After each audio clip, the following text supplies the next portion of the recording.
ആഴക്കടലിൽ നിന്നും പൊട്ടിത്തെറിച്ച ടൈറ്റന്റെ അവശിഷ്ടങ്ങളിൽ നിന്നും മൃതദേഹാവശിഷ്ടങ്ങൾ കണ്ടെത്തിയതായി US കോസ്റ്റ് ഗാർഡ്.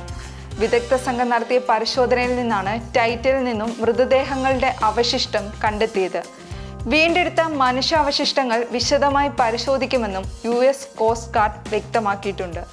111 വർഷങ്ങൾക്ക് മുമ്പ് അറ്റ്ലാന്റിക് സമുദ്രത്തിൽ മുങ്ങിയ ടൈറ്റാനിക് കപ്പലിന്റെ അവശിഷ്ടങ്ങൾ കാണുന്നതിന് വേണ്ടിയാണ് 5 പേർ അടങ്ങുന്ന സംഘം ടൈറ്റൻ എന്ന സമുദ്ര പേടകത്തിൽ പോയത്. 2021 മുതൽ ഇത്തരത്തിൽ പര്യവേഷണം ചെയ്യുന്ന ഓഷ്യൻ ഗേറ്റ് എന്ന കമ്പനിയുടെ ഉടമസ്ഥതയിലുള്ളതാണ് ടൈറ്റൻ. എന്നാൽ ആഴക്കടലിലെത്തിയ പേടകം ഉൾവലിഞ്ഞ് പൊട്ടിത്തെറിക്കുകയായിരുന്നു.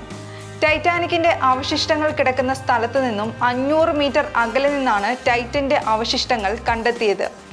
ദുബായിലെ ബ്രിട്ടീഷ് വ്യവസായിയും ആക്ഷൻ ഏവിയേഷൻ കമ്പനിയുടെ ചെയർമാനുമായ ഹാമിഷ് ഹാർഡിംഗ്, പാകിസ്ഥാനിലെ കറാച്ചി ആസ്ഥാനമായ ബഹുരാഷ്ട്ര കമ്പനി എൻഗ്രോയുടെ വൈസ് ചെയർമാനും ശതകോടീശ്വരനുമായ ഷഹ്സാദ ദാവൂദ് മകൻ സുലൈമാൻ, പേടകത്തിന്റെ പൈലറ്റ് ഫ്രഞ്ച് പൗരൻ പോൾ ഹെൻറി നാർസാലെ, ഓഷ്യൻ ഗേറ്റ് കമ്പനിയുടെ സ്ഥാപകനും സിഇഒയുമായ സോക്ടൻ റഷ് എന്നിവരാണ് പേടകത്തിലുണ്ടായിരുന്നത്.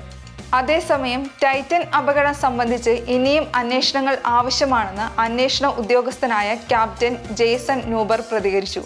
ഇത്തരത്തിലുള്ള ദുരിതങ്ങൾ ഇനിയും ആവർത്തിക്കാതിരിക്കാനായി അവശിഷ്ടങ്ങൾ കൂടുതൽ വിശകലനം ചെയ്യുന്നതിന് വേണ്ടി US തുറമുഖത്തേക്ക് എത്തിക്കുമെന്നും കോസ്റ്റ് ഗാർഡ് വ്യക്തമാക്കി. പേടകത്തിന്റെ മുൻഭാഗം ഉൾപ്പെടെയുള്ള ഭാഗങ്ങളായിരുന്നു നേരത്തെ കണ്ടെത്തിയിരുന്നത്.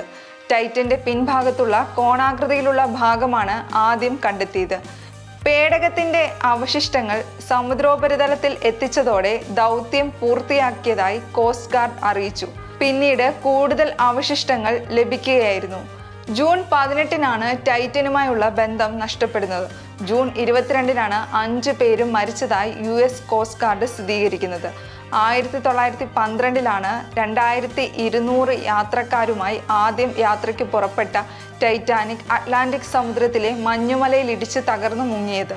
ഈ കപ്പലിന് അവശിഷ്ടങ്ങൾ 1985-ലാണ് സമുദ്ര ഗവേഷകർ കണ്ടെത്തുന്നത്.